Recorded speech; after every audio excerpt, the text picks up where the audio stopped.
eh, standar penjaminan mutu yang nantinya akan dipakai oleh Universitas Nurul Jadid untuk masa periode 2023 hingga 2027. Yang kami hormati Profesor Wahyudi Sayutipono selaku Detaser atau narasumber. Yang kami hormati eh, Bapak Ibu tim perumus yang hadir pada pertemuan pagi ini.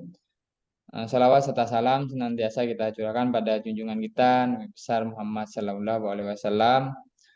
Baik Bapak Ibu, sesuai dengan rangkaian kegiatan yang sudah direncanakan, hari ini adalah sesi terakhir untuk presentasi dari tim perumus.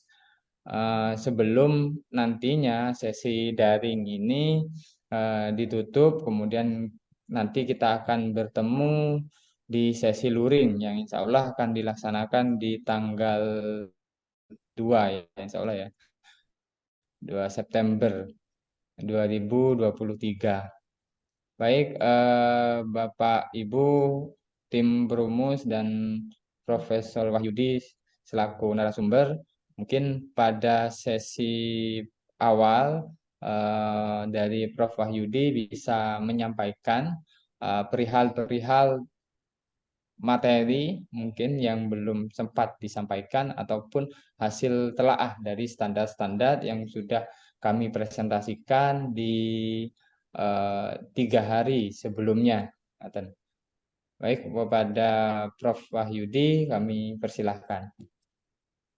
Baik, terima kasih Pak Moderator, Pak Febri. Sebentar nggih, saya cari filenya dulu.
Baik, sudah kelihatan Pak Febri?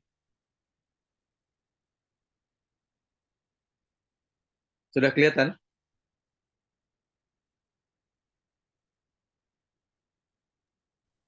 Belum, Prof.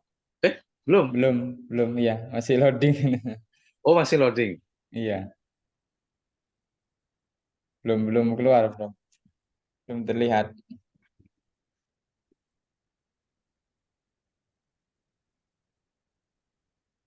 Sekarang belum juga. Belum, Prof. Oh, kok saya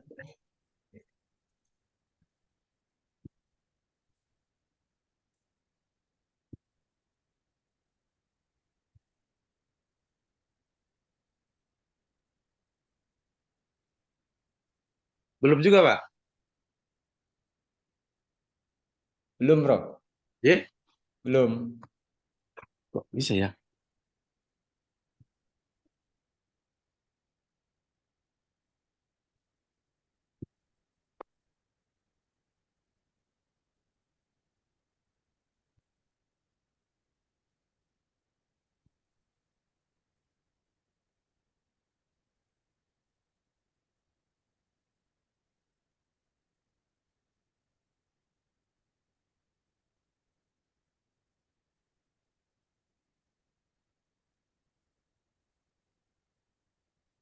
Masih belum kelihatan juga, Pak Febri? Belum, Belum. Pak. Oh, Belum. Atau mungkin eh, barangkali saya kasih dikirim ke ke WA aja, kami, aja Pak. Bapak tayangkan ya. Oke, bisa dikirim ke kami. Kemudian saya bantu untuk share screen mungkin, Pak. Oke, oke. Di Oke, chat oke. aja ya. Oke, siap, siap. Apa dia? Ya,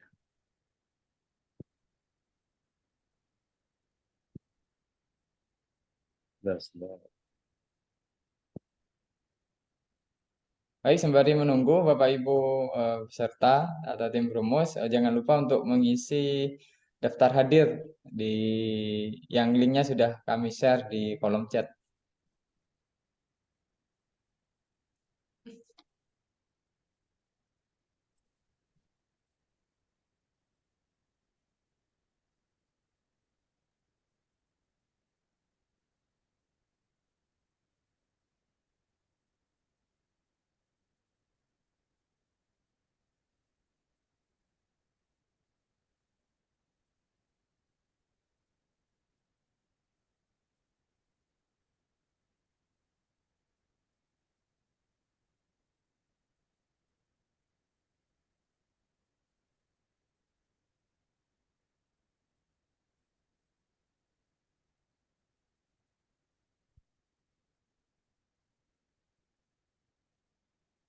Ya, sabar Pak. Di itu Pak, di apa namanya? Di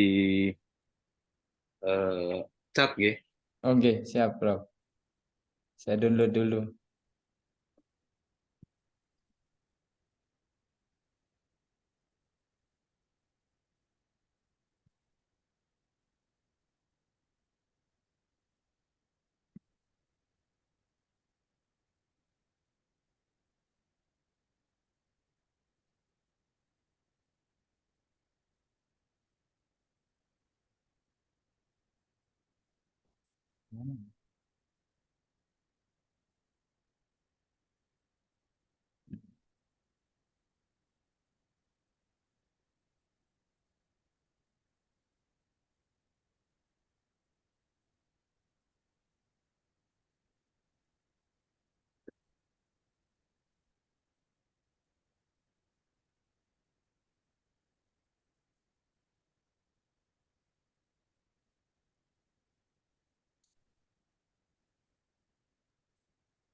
Oke, sudah terlihat, Bro? Oh, sudah Pak, sudah ya. Oke, Sudah. monggo. Ya. Mungkin kita yang terakhir aja Pak, yang tanggal 7 ya. Tanggal 7, oke. Tanggal 6. Nah, ini yang saya belum kasih tanggalnya. Oke, sorry. Yang ini, Prof, oke. Ya, Oke. ini kayaknya oh bukan bukan Pak, bukan. Bawah lagi. Yang kemarin terakhir standar yang ini ya, Oke, ini Pak PKM ya. Oke. Oke, Oke, siap. agak di sedikitin Pak, coba. Iya, hanya Ya, ya, cukup, Bro. cukup cukup ya. Oke. Baik, terima kasih Pak Freddy. Jadi ini secara garis besar ya, hampir sama dengan yang saya sampaikan kemarin saat eh, saya mengomentari atau memberikan saran-saran kepada eh, presenter ya, yang bersangkutan itu. Jadi biasanya kan setelah selesai presentasi terus dipersilakan untuk memberikan tanggapan ataupun saran dan sebagainya. Jadi sebenarnya hampir sama ya. Nah, mungkin di sini ada beberapa tipe ya ataupun istilahnya spasi dan sebagainya. Nah, ini apakah ada perbedaan versi apa ya Microsoft yang antara saya dengan Pak Freddy dan sebagainya sehingga spasinya nggak kelihatan gitu ya. Jadi katakanlah di situ ada standar hasil PKM ya. Terus eh, ada sebagian ya, dan di sini ada yang namanya saya buat headingnya itu bagian atau yang tertulis ya. Nah di situ ada roadmap tentang PKM setiap dosen, link dengan roadmap prodi ya, prodi. Nah terus kemarin kan saya sarankan di dalam indikator itu ya, indikator penyataan standar itu sebaiknya memang dinyatakan bahwa roadmap dosen itu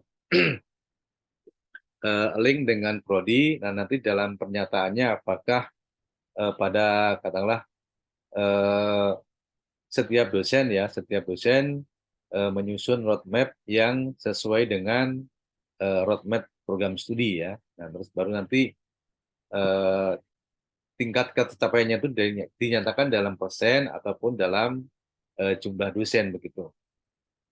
Nah, terus juga di situ ditambahkan dalam indikator berapa wadah ya, beberapa wadah publikasi yang ada atau yang akan ditargetkan. Karena memang kemarin kalau nggak salah di penyataan itu memfasilitasi wadah kalau nggak salah ya, wadah publikasi dosen ya,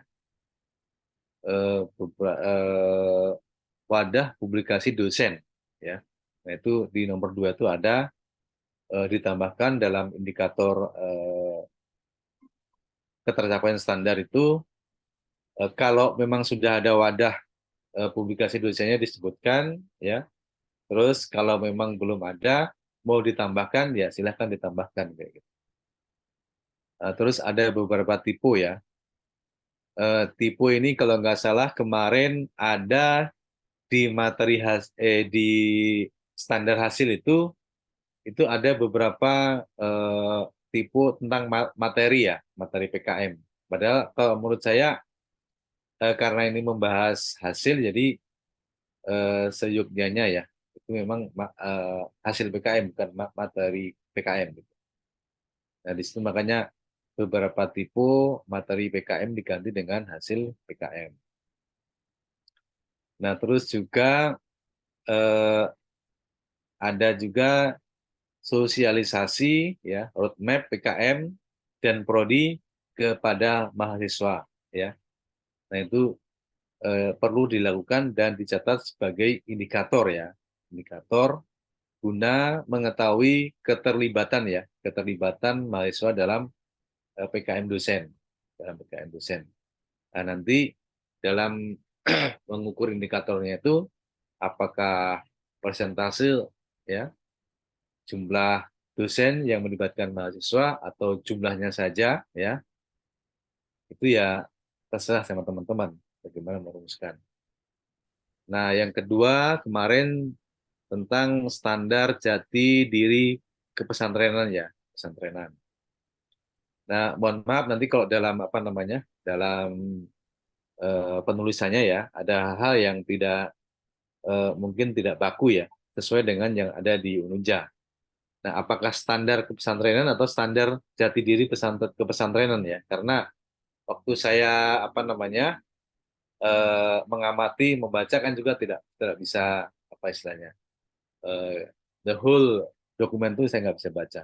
Ya, meskipun judulnya kadang-kadang saya baru mau screenshot gitu sudah dia sudah hilang ya, hilang dari screen. Nah, di situ ada katakanlah standar jati diri pesantren dengan rasionalisasi tentang trilogi pesantren dan panca kesadaran. Itu udah jelas ya. Nah, cuma kemarin eh, disarankan trilogi pesantren perlu dijadikan sebagai indikator ketercapaian standar dan dinyatakan dengan skala yang kuantitatif ya, kuantitatif. Jadi karena sasarannya itu katakanlah kemarin seluruh sivitas akademika ya, ada dosen, ada tenaga kependidikan, ada mahasiswa, itu sebaiknya dinyatakan dalam skala yang kuantitatif.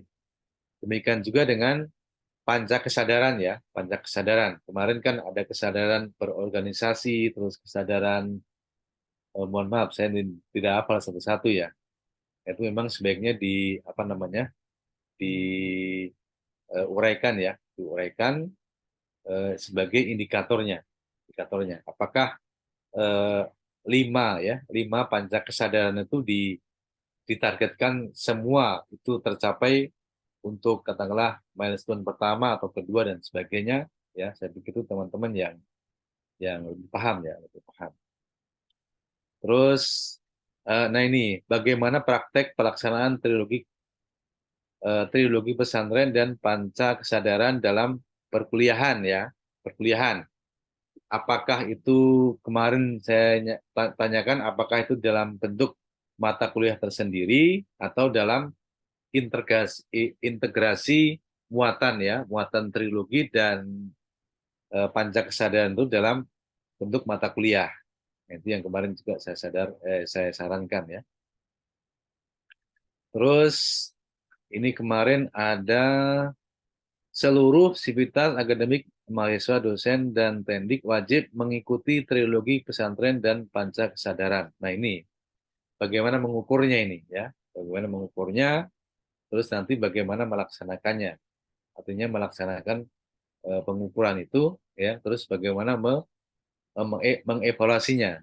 Nah ini juga yang mungkin perlu dijelaskan untuk lebih apa istilahnya bisa terukur ya, terukur dengan skala yang eh, ya kalau saya kurang tahu kalau di pondok mungkin bisa skala katakanlah kualitatif ya. Artinya kan kalau bacaan mungkin baik, benar dan mungkin gitu ya. Saya juga kurang ini kurang memahami ya, memahami. Nah, berikutnya kemarin tentang sertifikasi keagamaan ya kalau nggak salah keagamaan. Terus juga ada kebahasaan ya. Cuma kemarin yang disebutkan sama Ibu kemarin siapa tuh? Itu ya, itu kan ada dari lima ya, dari lima kalau nggak salah, dari lima standar, lima atau empat ya, empat itu kan minimal dua ya, minimal dua yang wajib ya, yang wajib dimiliki oleh alumni dari Unuja ya, Unuja. Nah, makanya di situ visi harapan disesuaikan dengan ini saya pikir Pak Freddy nanti ya, karena kemarin timeline visinya baru 3 tahun ya, 3 tahun atau baru 3 tahun atau belum 2027 ya, makanya saya sarankan itu. Nah terus dari empat standar keagamaan tuh ya, dua kompetensi yang wajib lulus bagi setiap lulusan Unuja ya, Unuja. Nah, berikutnya pencapaian tiga standar kompetensi ya dapat dijadikan indikator pencapaian standar keagamaan lulusan Unuja ya. Jadi kan ada standarnya kan kan kompetensi yang dimiliki kan ada empat. Ya, terus yang wajib kan dua ya, yang wajib dua.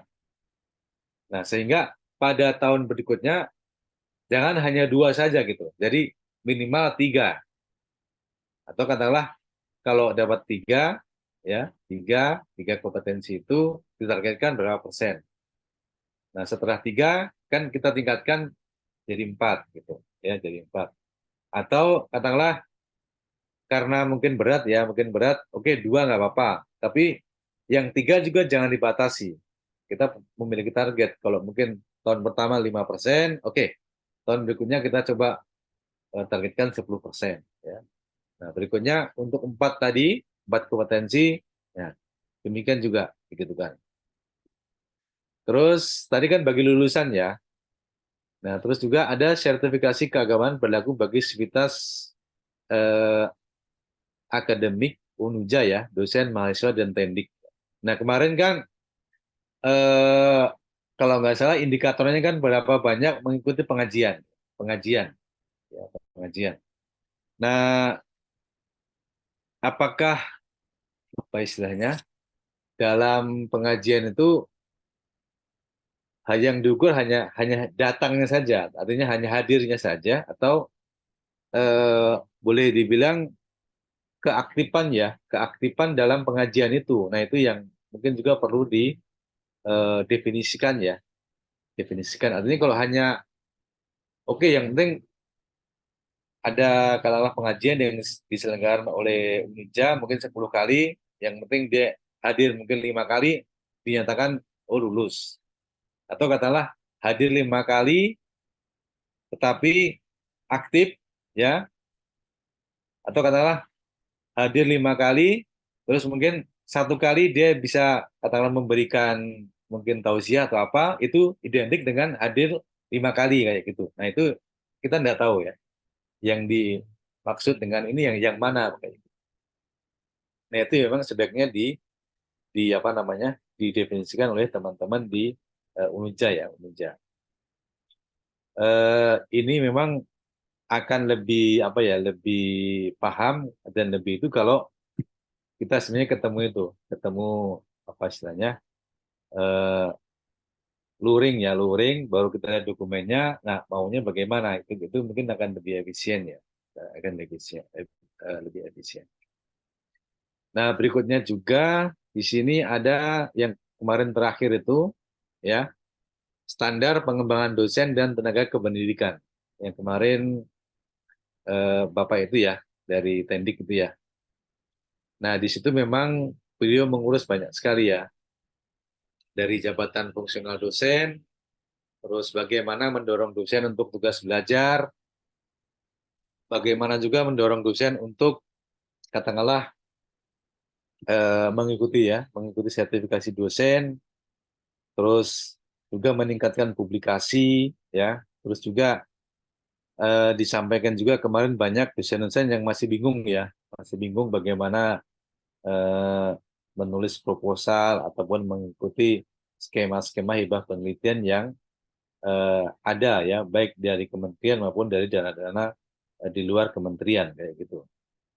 Apalagi sekarang dengan sistem MBKM ini ya, kan banyak sekali skema-skema pendanaan yang kita bisa ajukan ya, dari matching fund, terus ada kedai reka dan sebagainya. Jadi kalau memang kita itu aktif itu akan kewalahan Bapak Ibu sekalian ya mengakses pendanaan itu. Nah, dari berbagai tupoksi yang kemarin disampaikan sama Bapak yang dari Tendik itu, akhirnya saya pikir tidak tidak semuanya eh, kita memberikan saran ataupun komentar ya, tapi ada hal-hal yang mungkin relevansinya dengan eh, apa istilahnya, eh, kalau boleh dibilang relevansinya dengan poin akreditasi ya, atau katakanlah performance suatu institusi. Nah, kalau dosen katakanlah itu katakanlah dilihat dari eh, presentasi jabatan ya, jabatan fungsionalnya ya. Dia kan kalau dosen itu kan minimal kan lektor kepala ya, lektor kepala. Itu minimal lektor kepala, terus pendidikannya kan S2 nggih, magister kayak gitu. Nah, karena nanti akan terlihat ya di katakanlah di profil program suatu program studi itu berapa lektornya, berapa lektor kepalanya, berapa yang S2 ya, terus apalagi berapa yang S3 dan sebagainya. Karena ya ini apalagi swasta kan. Swasta kan akan dijadikan sebagai bahan bargaining ya, bargaining position baik oleh universitas maupun oleh calon mahasiswa kita. Nah, berikutnya juga yang ada di Borang itu adalah sertifikasi dosen. Berapa dosen yang sudah lulus Cerdos, ya, Cerdos. Nah, ini yang eh, korelasinya tidak hanya kepada katakanlah mutu suatu program studi ataupun nilai program studi dalam mendapatkan nilai maksimal dan program akreditasi, cuma juga kepada kesejahteraan ya, kesejahteraan dosen. Artinya kan kalau Cerdos kan berarti ada tambahan kan ya, ada tambahan satu kali gaji pokok ya, satu kali gaji pokok yang diberikan oleh pemerintah. Karena kan kalau Cerdos kan tidak memandang apakah dia PTS ataukah dia PTN ya. Semua kan sama ya. Saya pikir gitu ya, Pak Freddy ya. Cerdos ya. Iya, Pak. Sama ya. Ya, oke. Ya. Terus juga informasi-informasi ya kepegawaian ataupun update ya, update data-data kepegawaian ya, apakah di Sister, apakah di Predikti ya, itu juga yang apa namanya kemarin disampaikan sama Pak Pengelola Tendik itu ya. Karena begini Bapak Ibu sekalian, kan ada sister di tingkat apa namanya di tingkat universitas, ada juga sister di eh, tingkat kementerian. Nah, kalau kita update data sister di universitas, nanti di kementerian tidak dibuka, ya slotnya kita nggak dibuka kan, data kita kan nggak terupdate juga, ya. Nah, itu juga yang terjadi di Predikti, ya, Predikti.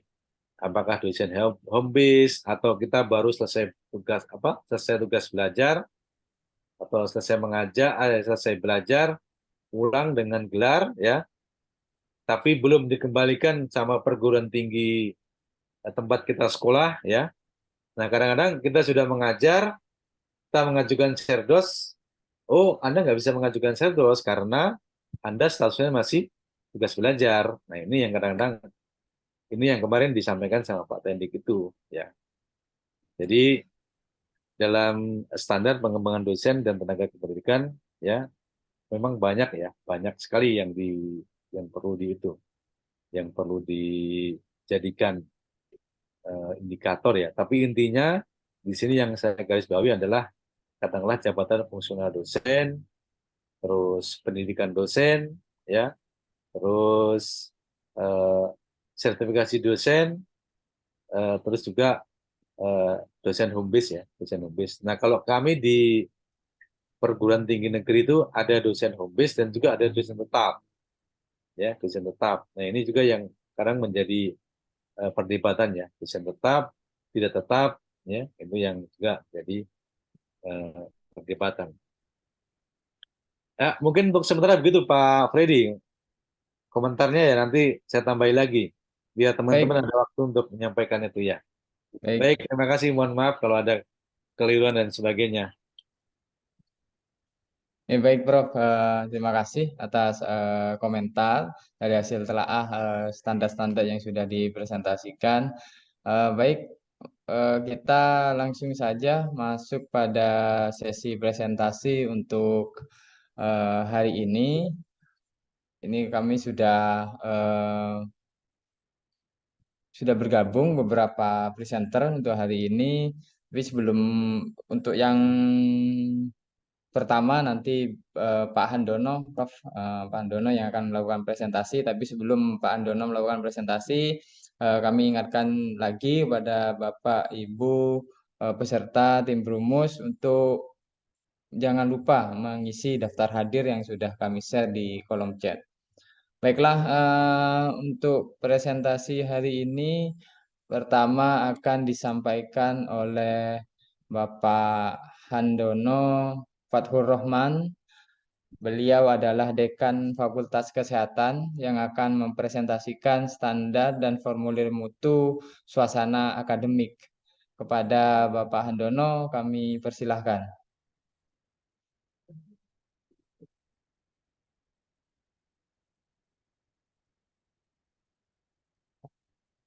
jadikan co-host. Oke, terima kasih Pak Brady. Saya share screen ya Pak Brady ya. Silakan, Pak. Oke, share screen.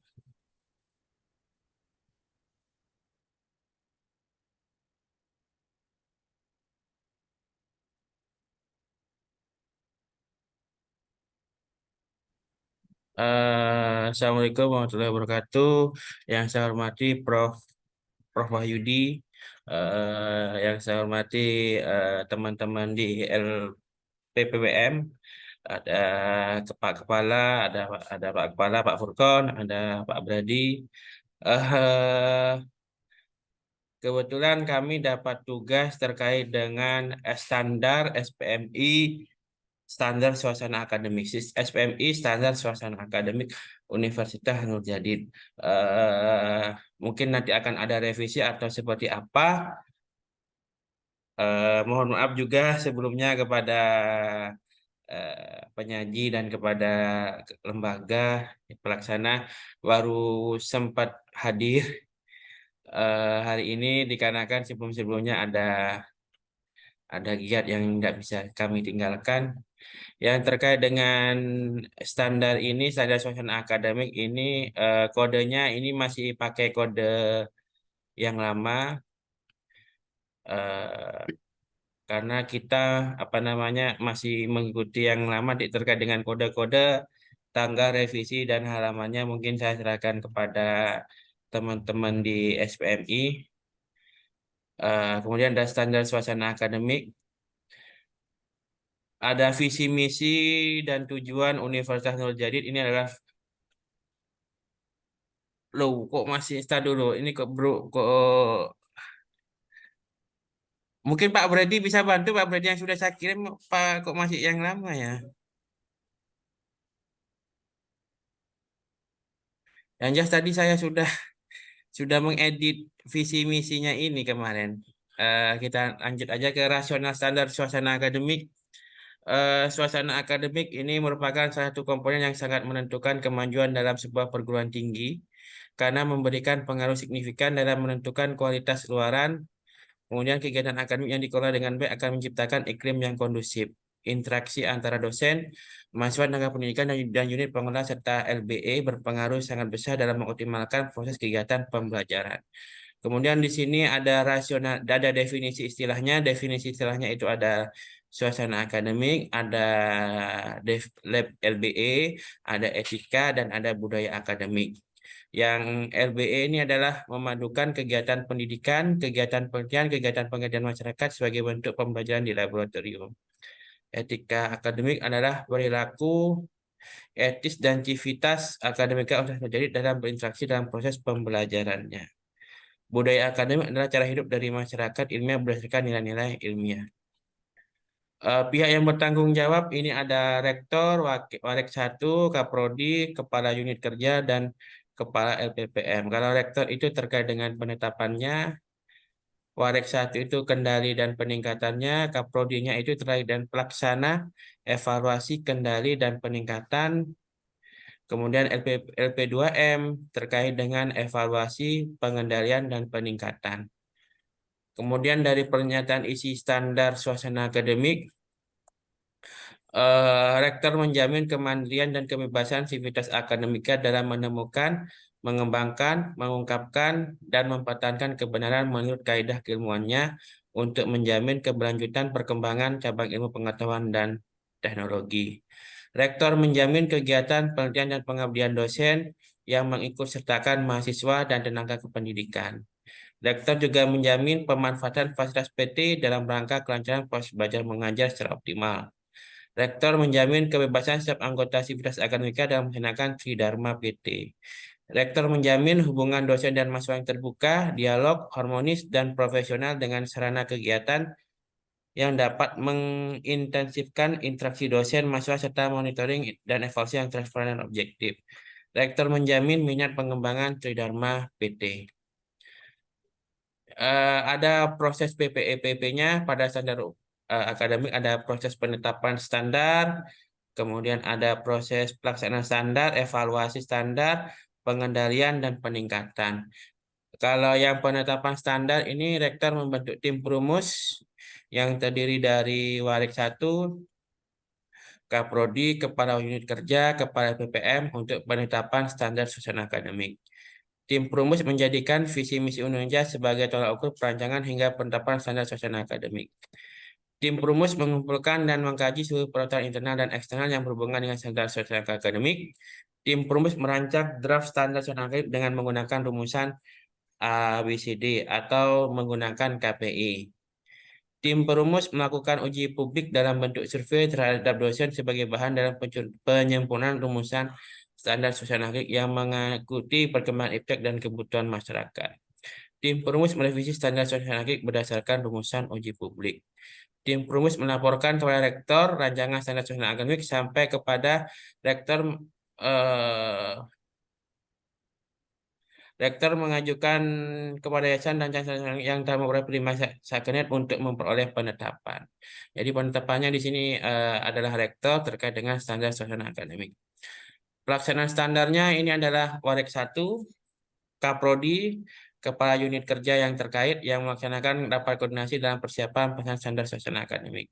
Kemudian Kaprodi dan Kepala Unit Kerja melakukan persiapan teknis dan atau administrasi sesuai standar susunan akademik. Kaprodi dan Kepala Unit Kerja menyiapkan standar SOP, menyiapkan SOP-nya atau instruksi kerjanya jika ada. Formulir atau jenisnya sesuai dengan standar untuk pelaksanaan standar susunan akademik yang telah ditetapkan. Sampai kepada Kaprodi dan Kepala Unit Kerja melaksanakan kegiatan pengembangan pendidikan dengan menggunakan standar susunan akademik yang telah ditetapkan sebagai tolak ukur pencapaian. Evaluasi standar. Evaluasi ini Kaprodi melakukan pengukuran secara berkala terhadap ketercapaian standar susunan akademik melalui mekanisme kerja yang dilakukan unit kerja maupun melalui AMI. Kepala LPPM melakukan MONEF melalui AMI terkait dengan pelaksanaan standar susunan akademik. Kaprodi merekam atau mencatat semua temuan dari setiap kegiatan yang ada penyimpangan atau kelalaian atau kesalahan atau sejenisnya yang tidak sesuai dengan isi standar susunan akademik. Kaprodi mencatat atau merekam semua jika ada ketidaklengkapan dokumen atau prosedur mutu dan formulir yang berhubungan dengan setiap kegiatan yang tidak sesuai dengan isi standar susunan akademik. Kaprodi memeriksa dan mempelajari alasan dan atau penyebab terjadinya penyimpangan apabila isi standar susunan akademik tidak tercapai. Kaprodi membuat laporan tertulis secara berkala terhadap temuan ke dalam PTK, formulir permintaan tindakan koreksi. Kaprodi menyampaikan laporan pada Wakil Rektor 1. Kendalinya ada di Kaprodi, juga ada di LP2M. Kaprodi melakukan pemeriksaan dan mempelajari catatan hasil evaluasi yang dilakukan pada sebelumnya dan mempelajari alasan atau penyebab terjadinya penyimpangan dari isi suasana akademik. Ketua Prodi melakukan form diskusi untuk tindak lanjutnya.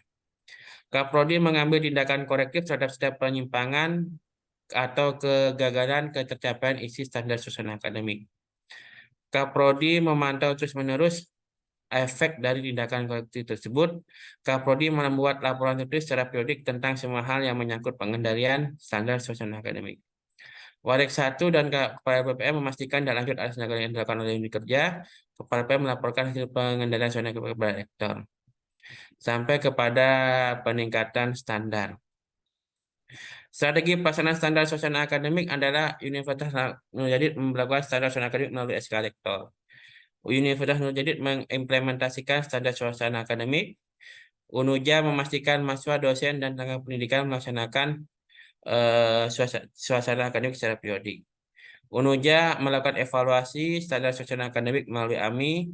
UNUJA meningkatkan standar suasana akademik berdasarkan hasil rapat tinjauan manajemen. Nah, ini indikator ketercapaiannya 2023, 24, dan 2005 itu kita coba ambil di borang IPT yang terkait dengan standar akademik, karena kita coba cocokkan dengan LAMPTKes, LAMDIK, dan sebagainya. Ternyata yang terkait dengan yang terkait dengan suasana akademik itu ada semua di LAM-LAM itu. Jadi akhirnya kita mengacu yang yang lebih tinggi karena di Porang IAPT. Indikatornya ketersediaan dokumen formal, kebijakan suasana akademik ada apa tidak ada. Ini kita tulis targetnya ada karena dokumennya sudah ada sebetulnya. Kemudian keterlaksanaan interaksi akademik antar sivitas akademika dalam kegiatan Tridharma baik lokal, nasional, internasional itu ada.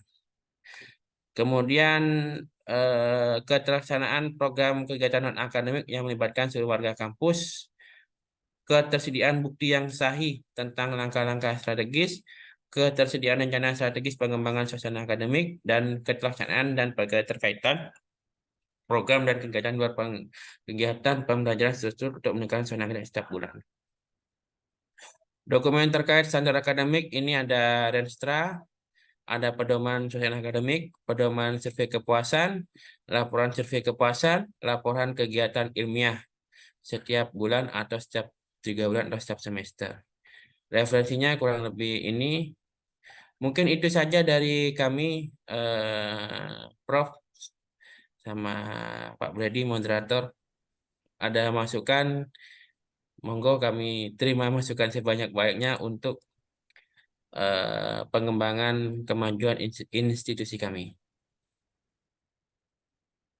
Baik, terima kasih Pak Andono atas presentasinya berkaitan dengan standar suasana akademik. Untuk selanjutnya, monggo Prof. Wahyudi untuk memberikan komentar dan masukannya. Baik, terima kasih Pak Dedi dan juga Pak Handono. Eh, Kalau contoh real dari suasana akademik yang telah ada ini di Unuja apa Pak kira-kira untuk meningkatkan suasana akademik tadi yang Contoh sudah ada realnya, sekarang? misalkan kegiatan kuliah, seminar-seminar, workshop-workshop pelatihan, dan juga kegiatan kolaborasi publikasi penelitian, pengabdian, kemudian buku referensi, haki berupa luaran. Itu kan suasana akademik untuk meningkatkan suasana akademik. Begitu, Prof. Mungkin. Eh, yang tadi ada seminar mahasiswa, seminar dosen atau seminar apa istilahnya? Seminar dari narasumber dari luar atau bagaimana Pak? Iya, dari eh, yang dimaksud seminar itu kita ada seminar apa namanya ya, seminar nasional gitu, Prof. Hmm. Mengundang narasumber dari luar, kemudian dikolaborasikan dengan narasumber dari dalam. Ya, Seperti itu. baik. Ya itu salah satunya. Terus kalau dalam bentuk sarprasnya Pak, sarana prasarana, apakah ada? eh Kalau dalam sarana prasarana misalkan ada laboratorium, Prof. Laboratorium itu ada kalau di kesehatan kan ada laboratorium. Kemudian setelah itu kita kalau misalkan ada seminar, webinar, kita sudah ada aulanya untuk proses pengadaan. Tapi kalau untuk Zoom juga ada, kita punya apa namanya yang berlangganan Zoom, seperti itu kurang lebih sarana prasarananya standar, Prof. Sudin. Oke, baik. Katakanlah kayak gini Pak.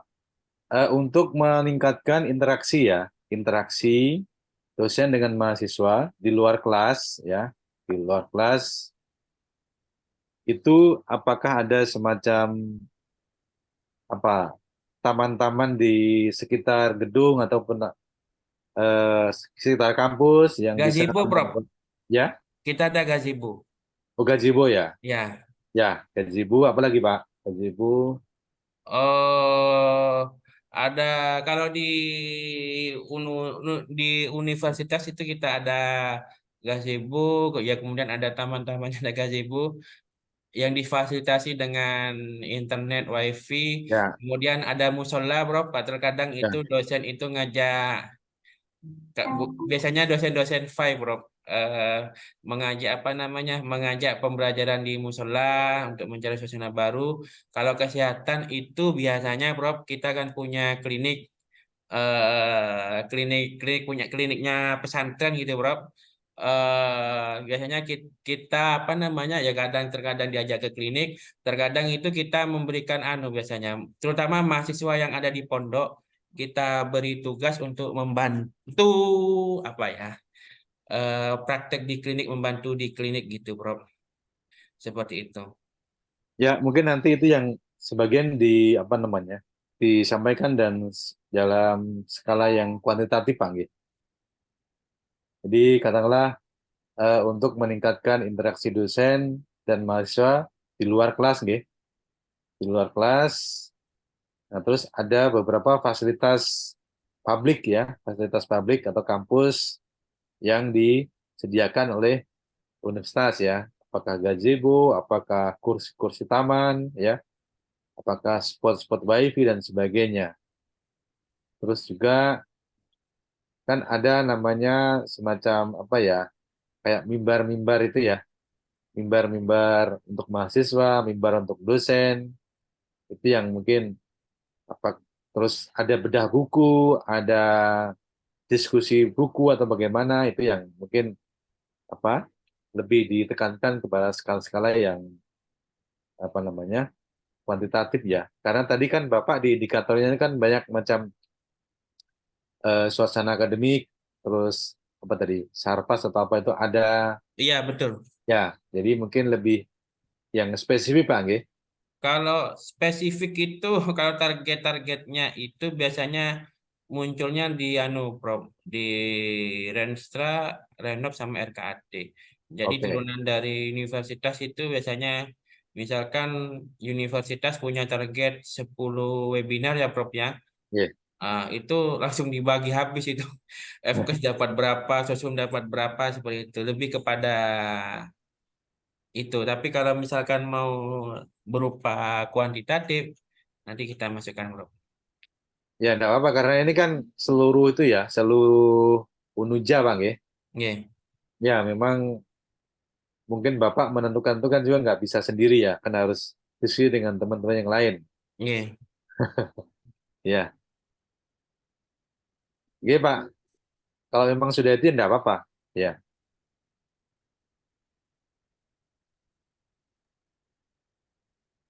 Baik, terima kasih Prof. Wahyudi. Bagaimana Pak Handono? Oke, siap. Nanti kita Bisa di record revisi, ya. Pak Brady. Oke, terima kasih Pak Handono atas presentasinya hari ini. Eh, Mungkin cukup Pak Handono untuk presentasinya. Silahkan mungkin Pak Handono mau berlanjut Oke, pada siap, siap, kegiatan siap. lain ya Terima Pak kasih. ya. Oke, oke. Baik, Bapak narasumber dan Bapak Ibu tim perumus, untuk presentasi selanjutnya ini akan disampaikan oleh Bapak Dr. Haji Ahmad Fawaid. Beliau adalah Dekan Fakultas Agama Islam yang akan mempresentasikan terkait standar dan formulir mutu pengelolaan pembelajaran.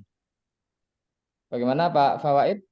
Siap, Siap ya. Monggo, waktu dan layar kami persilahkan. waktu dan layar, Pak. Iya Baik, Pak. terima kasih, Prof. Ayudi. Assalamualaikum. salam warahmatullahi wabarakatuh Pak. Berikan. Oke, Oke, Bismillahirrahmanirrahim. Izinkan saya untuk share screen atau berbagi layar.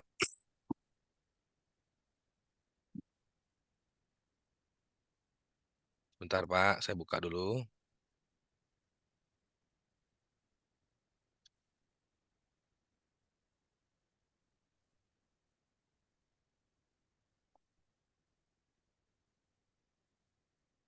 Nah, baik. Saya kebagian ditugaskan oleh Kepala LPPM untuk mempresentasikan dokumen yang sudah lama berjalan di di Universitas Nur Jadid, juga di beberapa fakultas termasuk Fakultas Agama Islam. Nah, dokumen ini memang pengelola dan pelaksana, kemudian pengelolaan, peningkatan dan seterusnya sesuai dengan standar PPIPP itu lebih banyak dilakukan oleh Wakil Rektor 1 dan utamanya fakultas. fakultas di bawah Universitas Nurul Jadid tentunya. Nah, langsung saja Bapak Ibu sekalian, saya kira tadi Pak Handono sudah menjelaskan terkait dengan dokumen peningkatan suasana akademik. Kita langsung saja bagaimana proses PPEPP pada standar pengelolaan pembelajaran yang ada di Universitas Nurul Jadid. Ini alhamdulillah Pak Wahyudi sudah terlaksana beberapa tahun yang lalu atau bahkan sudah sangat lama, dan ini sangat mendukung sekali kepada prodi-prodi yang akreditasi itu pasti akan ditanya tentang proses standar pengelolaan pembelajaran dan seluruh dokumen-dokumen lain tentang SPMI. Nah, standarnya adalah pihak yang bertanggung jawab untuk pencapaian standar pengelolaan pembelajaran ini tentu yang memberikan penetapan terhadap standar ini adalah Bapak Rektor. Kemudian untuk pelaksanaan di sini ada 3, yaitu Wakil Rektor 1, Ketua Program Studi, dan bagian akademik dan kemahasiswaan, baik yang ada di di universitas ataupun yang ada di fakultas. Nah, kemudian pada proses evaluasi, Wakil Rektor 1 hingga Kepala LPPM juga terlibat, termasuk setiap tahun sekali kita dilakukan untuk audit ya. Kebetulan LPPM sudah memiliki tenaga auditor yang telah sertifikasi LLDikti, dan mereka ditugaskan untuk mengaudit mutu pengelolaan pembelajaran di Fakultas Ilmu Islam dan standar-standar lain tentunya. Kemudian pengendalian dan peningkatan dilakukan oleh Wakil Rektor 1, kemudian Ketua Program Studi dan Kepala LPPM, termasuk peningkatan terhadap standar pengelolaan pembelajaran ini. Nah, saya kira tadi hampir mirip ya dengan Pak Handono terkait dengan proses penetapan standar, kemudian pelaksanaan standar, dan pengendalian standar peningkatan. Ini mirip-mirip lah dengan beberapa kampus yang lain yang fungsinya juga sama, Wakil Rektor, kemudian Ketua Program Studi, sampai kepada LPPM dan bagian administrasi akademik itu memiliki peran yang hampir mirip dengan perguruan tinggi yang lain. Nah, tetapi di kami itu yang sudah berlangsung ini Pak, saya cerita aja ini, cerita yang sudah berjalan di universitas kami, di kampus kami adalah bahwa AMI itu dilandaskan atau untuk mengukur terhadap mutu yang sudah kita susun bersama dalam Renstra. Nah, di Renstra kami itu indikator ketercapaian standar pengelolaan pembelajaran sudah ada 17 indikator. Nah, 17 indikator ini diberikan kepada secara pengelolaannya itu diberikan kepada fakultas ya, pada fakultas, kemudian kepada beberapa unit yang ada di Universitas Nurul Jadid. Nah, khusus di fakultas, auditor akan bertanya tentang ketercapaian standar pengelolaan. Sebagaimana saya tadi sampaikan bahwa ada 17 indikator. Yang pertama adalah dokumen bukti penerapan sistem penugasan unit pengelolaan program studi. Ada atau tidak ada gitu ya. Auditor selalu ngecek itu ada aplikasinya sendiri, spmi.ac.unuja, itu dicek. Kemudian dokumen bukti rencana strategis universitas, fakultas, dan program studi. Ini turunan dari Renstra Universitas, kemudian diturunkan lagi kepada fakultas, kemudian diturunkan lagi kepada program studi. Ya, sebenarnya program studi ini Renstranya adalah mungkin renov ya. Renov tahunan yang harus dilaksanakan oleh program studi untuk dilaporkan kepada dekan, dan dekan memberitahukan kepada pimpinan di universitas. Nah, dokumen bukti pedoman akademik, karena ini sifatnya adalah pengelolaan pembelajaran, maka pedoman akademiknya juga harus ada. Kalau fakultas tidak memiliki, misalnya, ya berarti dia tidak terpenuhi mutunya. Kemudian kalau sudah memiliki, maka dia terpenuhi. Kemudian dokumen bukti program kerja dan RKAT setiap program studi. Tiap tahun Pak Wahyudi kami diberikan kebebasan oleh pimpinan kami di universitas untuk menyusun sendiri rencana keuangan anggaran tahunan untuk keterlaksanaan program Tridharma perguruan tinggi di masing-masing unit, termasuk juga di Fakultas Agama Islam. Nah, RKT ini disusun untuk mendukung terhadap indikator Renstra Universitas yang diturunkan kepada fakultas. Nah, ini buktinya ada apa tidak gitu ya. Kalau ada berarti auditor kami itu, auditor LPPM maksud saya, itu mencentang ada. Kemudian ada dokumen bukti penerapan penugasan pembimbing tugas akhir. Setiap tugas akhir itu mesti harus ada SK atau surat tugas untuk menjadi pembimbing tugas akhir. Yang ini juga berfungsi untuk apa ya? Memenuhi BKD ya BKD dosen. Kemudian ada lagi dokumen bukti naskah akademik. Jadi naskah akademik ini berkaitan dengan kurikulum.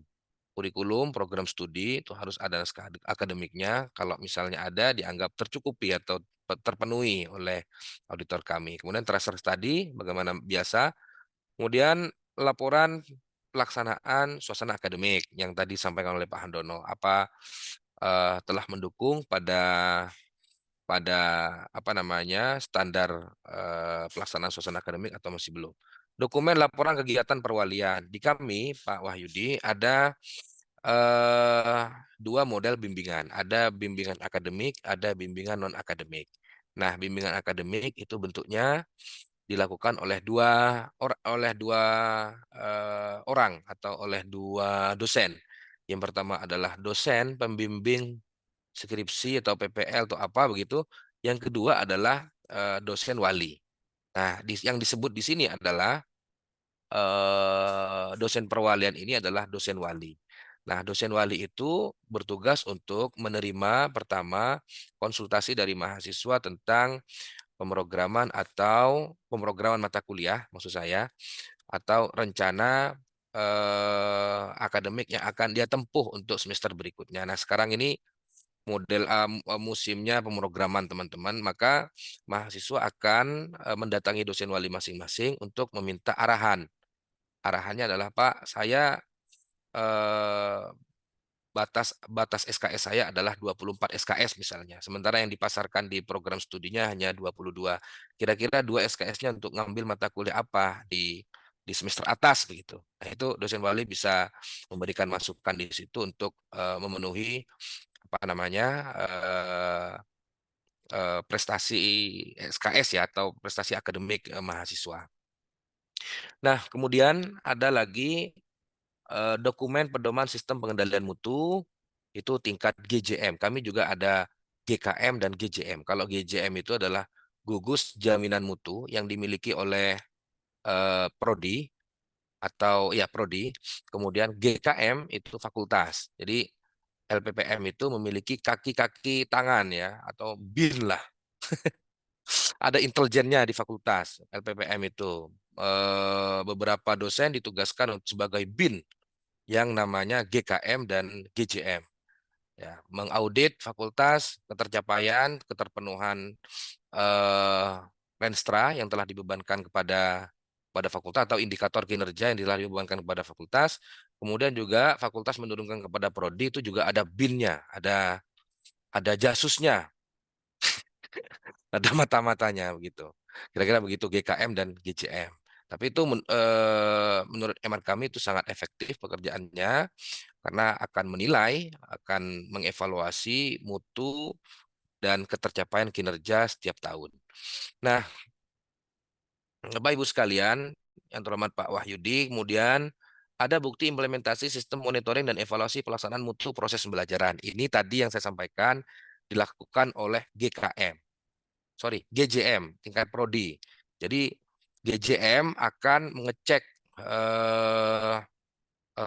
ketercapaian proses pembelajaran di masing-masing prodi.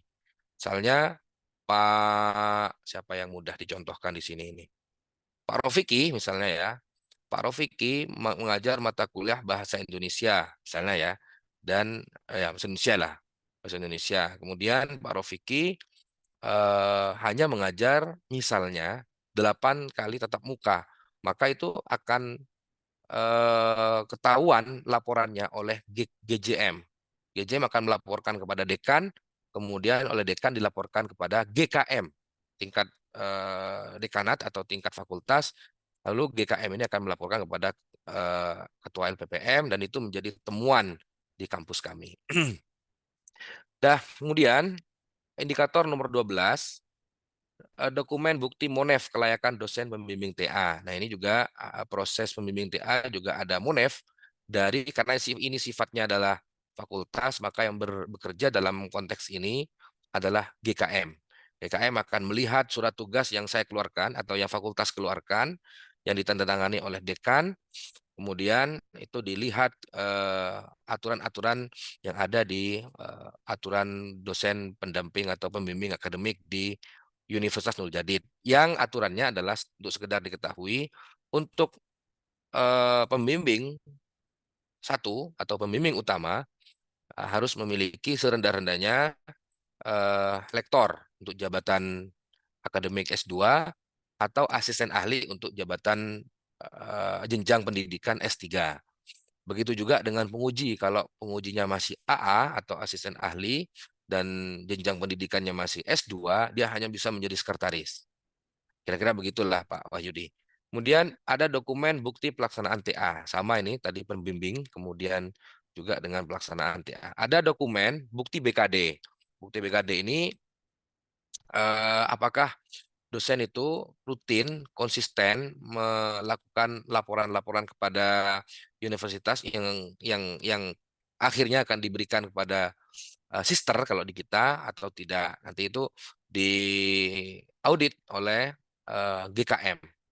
GKM dan GCM di fakultas. Kemudian yang nomor 15, dokumen bukti penetapan strategi, metode, dan media pembelajaran, serta penilaian pembelajaran. Di pedoman di kurikulum kami, itu di bagian akhir sudah ada namanya rubrik penilaian.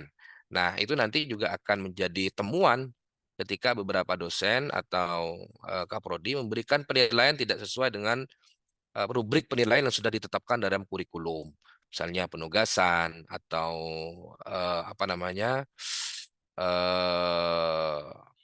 pembelajaran berbasis proyek atau apa begitu itu, kemudian dilihat juga nilainya apakah sudah sesuai atau tidak, itu nanti dilihat oleh GCM dan GKM. Kemudian dokumen bukti evaluasi proses pembelajaran setiap semester. Nah ini melibatkan gugus kendali mutu dan dosen pengampu mata kuliah. Nah, ini GKM tadi saya sampaikan. Itu. Kemudian nomor terakhir, kesesuaian capaian pembelajaran dengan profil lulusan dan jenjang KKNI. Nah, alhamdulillah di perguruan tinggi kami ini secara sangat konsisten melakukan pemutakhiran kurikulum setiap 4 sampai 5 tahun terakhir.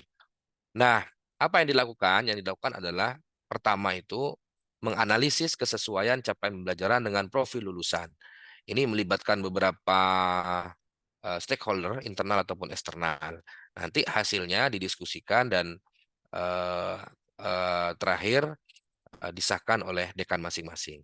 Begitu saya kira dokumen terkait tentang standar pengelolaan pembelajaran 1 sampai 16 itu yang berkaitan dengan indikator-indikator 1 sampai nomor 17 di atas. Saya kira itu Pak Wahyudi, ini poin-poin yang bisa saya sampaikan dalam hal penjaminan mutu pengelolaan pembelajaran. Terima kasih. Allahumma fiqh wal thoriq. Assalamualaikum warahmatullahi wabarakatuh. Waalaikumsalam warahmatullahi wabarakatuh. Terima kasih Pak Fawaid untuk presentasinya. Baik, selanjutnya dipersilahkan pada Prof. Wahyudi untuk memberikan tanggapan. Baik, terima kasih Pak Moderator, juga Pak Dekan atas presentasinya. Saya pikir indikatornya lengkap sekali ya, sampai 17 ya, untuk pengelolaan pembelajaran ya. Ya, pengelolaan pembelajaran. Tadi di dalam pihak-pihak yang atau aktor ya, aktor dalam pengelolaan pembelajaran itu di tabel berapa tadi ya, itu kan ada rektor, terus program studi. Nah, di situ belum muncul itu ya, belum muncul GKM dengan GJM, GKM dan GJM. Tetapi akhirnya di bawah ya, di indikator itu disebutkan ada tugas GKM dan GJM ya. Jadi kalau GKM di UPPS, kalau GJM di program studi ya, kalau nggak salah itu. Nah, terus saran saya mungkin itu dimasukkan dalam itu ya, tabel-tabel aktor tadi. Siapa yang menetapkan, siapa yang melaksanakan, siapa yang mengevaluasi, itu ya.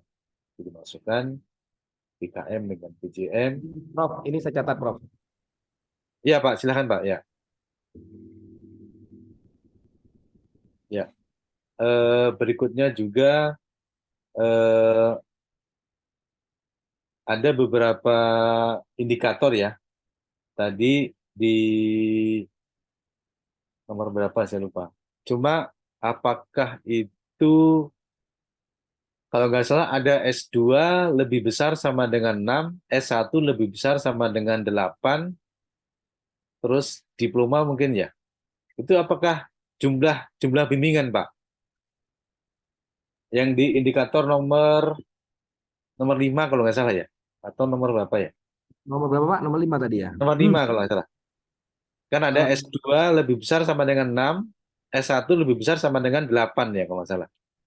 Atau Ini, itu maksudnya S1 itu kami kan ada 2 program, Pak. ya, Ada program sarjana, ada program eh, pasca sarjana. Nah, itu ya, maksud itu S1 itu pembimbing itu tidak boleh melebihi dari 8. ya 8. itu makanya saya tanyakan. Ya. Ya. Tapi kayaknya sama itu Pak, dari tahun 2000 berapa itu? 2023 ya? Oke. 20, 23, Eh, 24, 25 ya? oh 3 iya, tahun sama itu ya? iya, iya, iya, sama. Standarnya. Bentar, Berarti, saya share dulu. Oke. berarti sekarang sudah tercapai atau masih belum? Ya, kalau tercapai di tahun 2000 sebelumnya berarti tercapai karena sama Pak anunya. Oke ya, oke oke ya, tidak masalah. Artinya saya penasaran saja ya. Iya. Iya ya, ya. Diploma lebih besar sama dengan 8, S1 Iya. lebih besar sama dengan 8, S2 lebih besar sama dengan 6 ya. Ya. Ya, terus berikutnya ada yang itu ya, dokumen laporan kegiatan perwakilan. Ini lebih besar dari 3 ini maksudnya gimana Pak Dekan? Kegiatan 3 kali perwalian. atau 3 orang atau 3 apa? Satu dosen itu oh bukan, ini terkait dengan laporannya Pak, dokumen laporan kegiatan perwalian. Jadi mahasiswa itu dalam setahun minimal Ya, dia melakukan pembimbingan 3 kali. ini yang pembimbing akademik atau pembimbing tugas akhir? Perwalian, ini perwalian. Berarti dosen wali nggih? Dosen wali ya? Iya, betul. Ya. Oh berarti kan kalau idealnya minimal 2 kali ya saat mengisi KRS itu hasil Oke. genap gitu. Berarti kalau 3 kali ada satu ekstra yang diwajibkan untuk ketemu dosen wali gitu nggih? Oke, di Oke. apa namanya di UAS itu, di UTS, mohon maaf Pak. Karena di UTS kami, di ya, kami ini ada tadi Bapak sebelum Pak Dekan FKes menyampaikan presentasinya, di ya. awal itu ada standar keagamaan, ada standar kepesantrenan, ada Oh nggih standar nggih. baca Nggih. Al-Quran dan seterusnya itu. Nah, Ya. itu kalau kan ada anunya di sini, ada apa uji sertifikasinya. Nah, Hmm. kalau misalnya mahasiswa itu tidak lulus di uji sertifikasi itu, dosen wali lah yang menjadi apa namanya guru tutor untuk mahasiswa tersebut. Sehingga Oh. jumlah laporan kegiatan perwalian ini bisa bisa 3 kali atau bahkan lebih banyak itu tergantung dari klien lah ya atau mahasiswa bimbingan kepada dosen wali. Tapi selama ini berjalan tuh karena di kami ada di kampus kami ada kebijakan bahwa mahasiswa yang akan mengikuti kegiatan atau ujian skripsi itu harus lulus sertifikasi keagamaan yang meliputi pesantrenan, baca Al-Quran, Fardul Ain dan tadi yang Bapak jelaskan itu. Ya empat tadi. Kalau nggak lulus itu nggak bisa ikut ujian, nggak bisa Ya. ikut ujian skripsi. Nah, itu kalau nggak lulus, maka mereka akan mendatangi dosen wali untuk melakukan bimbingan kepada dosen wali bagaimana sekiranya mereka bisa lulus pada tahun itu. Itu Hmm. Pak Wahyudi. Nggih nggih. Nah, mungkin itunya agak dimodifikasi, Pak. Istilahnya dokumen laporan kegiatan pewalian. Nah, ini mungkin yang apakah yang terkait dengan tadi apa namanya wajib kelulusan itu ya, wajib Oke, kelulusan oke. B. Nah, mungkin bahasanya mungkin yang Oke, siap Pak ya, Wahyudi, ya, kami catat ya, ya. atau Betul. sekretaris Pak Apa Pak Bredi nanti catat Pak Bredi itu Pak Bredi. Terus berikutnya BKD Pak nggih, BKD. Oke, BKD. Nggih, BKD. BKD kan Bapak BKD ini targetnya BKD. ya. Nah, itu kan 70%, 80%, 100%. Nah, ini eh, artinya dokumen BKD tersedia tersedia gitu ya? Oke. Oh, oke oke ya. Karena Oke. kenapa kok jumlahnya 75, 80 sampai 100? Ini kan tidak semua dosen di kami dulu Pak itu kan yang rutin dan konsisten melakukan BKD itu hanya yang serdos saja. Yang tidak serdos kadang buat apalah buat apa BKD gitu ya kita nggak serdos. Tapi sekarang udah mulai ditertibkan bagi seluruh dosen harus melakukan BKD semuanya baik serdos ataupun yang belum serdos. Ya ya ya ya ya. Ya, karena kalau di kami kalau nggak serdos nggak dapat gaji Pak. Oke, kalau ya Ya. siap ada Oke Pak. masuk lagi Pak Eh, masukannya. ya ini karena terlalu banyak ya. Terus skalanya kan juga skala ada. Terus, nah mungkin di dalam pengelolaan pembelajaran itu kan ada pengarsipan nilai, nggih. Oke, Arsipan nilai, terus, nah tadi juga ada namanya evaluasi proses pembelajaran, ya. Di nomor ini 16 Pak. 16 ya. Oke, Ya, itu kan dokumen bukti evaluasi proses pembelajaran setiap semester yang melibatkan GKM, ya, oke, dan dosen pengampu kuliah. oke. Nah, mungkin eh, saran saja, kan kalau hanya dosen yang dievaluasi kan apa namanya, tidak balance gitu. Oke. Nah, itu yang mengevaluasi dosen itu apakah GKM-nya ataukah mahasiswanya? Di kami itu ada dua Pak. Yang pertama itu mahasiswa merekap kehadiran dosen setiap semester. Oke. Itu dilakukan oleh Kosma, koordinator mahasiswa atau Kosminya kalau di Putri. Nah, kemudian itu yang pertama. Kemudian yang kedua, data yang diperoleh oleh mahasiswa itu diberikan kepada GKM untuk dianalisis kenapa dia apa namanya tidak terpenuhi tatap mukanya atau terpenuhi. Nah, kemudian GKM ini mengambil tindakan apakah memberikan surat tembusan kepada kami di fakultas atau dia meminta pertemuan langsung untuk mengisi laporan progres kehadiran dosen setiap awal semester. Jadi gitu, Pak. Jadi ada dua peninjauannya ada yang dilakukan oleh mahasiswa, juga ada yang dilakukan oleh IJM. Ya, karena kan kalau hanya katakanlah GKM hanya mengevaluasi atau mengedarkan apa namanya lembar evaluasi pembelajaran dari sisi dosen kan juga Ya, tidak nggak fair belen, karena nggak ya belen, G. harus ada yang dari mahasiswa juga Betul, ya. betul. Apa yang dikatakanlah yang diklaim dosen bahwa selama ini ngajar katakanlah 16 kali tatap muka, menyampaikan RPS dan sebagainya, apakah seperti itu? Ya, betul, betul, Pak. Oke. Mungkin cekap Pak, bagus. Oke, terima kasih Oke, Pak Wahyudi. Yun, nanti sampai ketemu lagi. Oke. Oke, Makasih Pak Wahyudi. oke, sami-sami Pak Dekan, sehat-sehat selalu. Oke. Amin, Baik, amin. terima kasih Prof. Ayudi dan terima kasih Pak Fawaid, ya luar biasa presentasinya dengan indikator tercapaian yang sangat banyak. Itu bisa terpresentasikan dengan baik. Baik, untuk berikutnya Prof ini akan dipresentasikan mengenai standar penilaian PKM oleh Bapak Dr. Abu Hasan Agus. Bapak Agus, bagaimana? Siap? Beliau Kaprodi S1 Manajemen Pendidikan Islam. Siap. Unggul. Jadi baru saja Prof. Prodinya Bapak Agus ini meraih eh, apa akreditasi unggul ya. Jadi Wah, sangat sebetulnya luar biasa. baru saja dan sudah tasakuran kemarin Prof. Seolah potong kambing Pak Agus. Wah, pasti kolesterolnya naik nih Ya, ya. Nggih, kami diundang alhamdulillah. Monggo Pak Agus. Jangan terlalu dipromosikan Pak Brady. Aku gemetar Dalam. Pak Agus itu.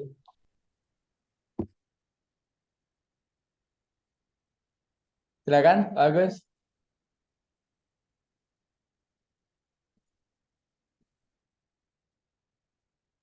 Bagus, masih siap-siap. Oh, Masih. baik, baik. Ya. Ya, untuk berikutnya mungkin bisa mempersiapkan ke Pak Basit ya, setelah Pak Agus. Oh, ini yang kemarin ya? Nggih, Yang- jadi yang belum presentasi kita bisa susulkan karena untuk yang presentasi terjadwal hari ini apa berhalangan untuk hadir ya. Jadi gitu. Oh. Tadi sudah konfirmasi ke kami. Jadi karena masih ada waktu kita bisa menampung dari presentasi yang sebelumnya belum sempat. Mohon untuk Bapak operator untuk dijadikan co-host ya, Pak Agus, Pak. Jadikan co-host biar bisa share screen beliau.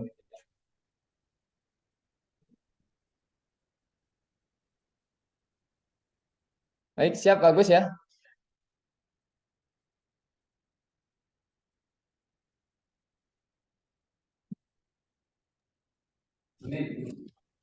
Baik, terima kasih Bapak Brady. Ini sebelumnya mohon maaf ini dadakan ini sebenarnya. Kami sebenarnya punya bagian presentasi 2 hari yang lalu. Sehingga kami mendengarkan penjelasan profesor tadi itu sambil tiduran. Mohon maaf ya.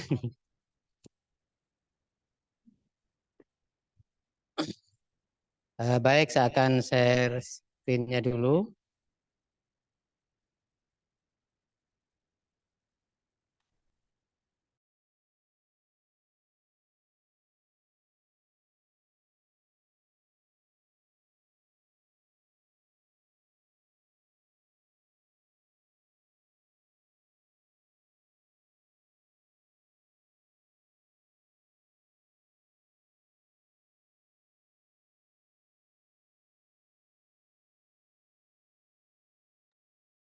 Sebentar Pak Brady, masih dicari filenya, ini lupa saya naruhnya di mana ini. Baik Pak. Tolong agak serius Pak Agus ya. Yang harus serius itu LP2M Pak. 2 hari yang lalu ini sebenarnya presentasi saya. Bisa santai saja sekarang. Tiba-tiba dipanggil.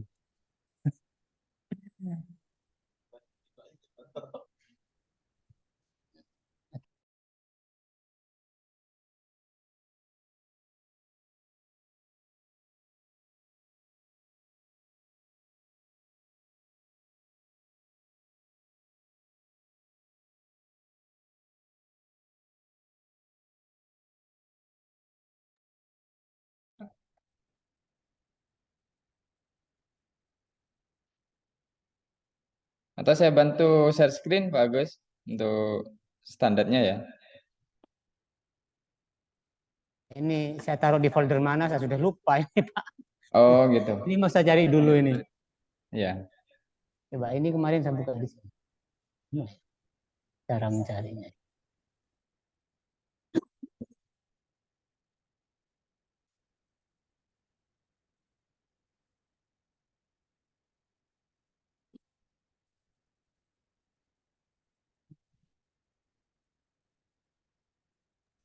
Saya pikir sudah hafal Pak Agus karena memang sudah tugasnya.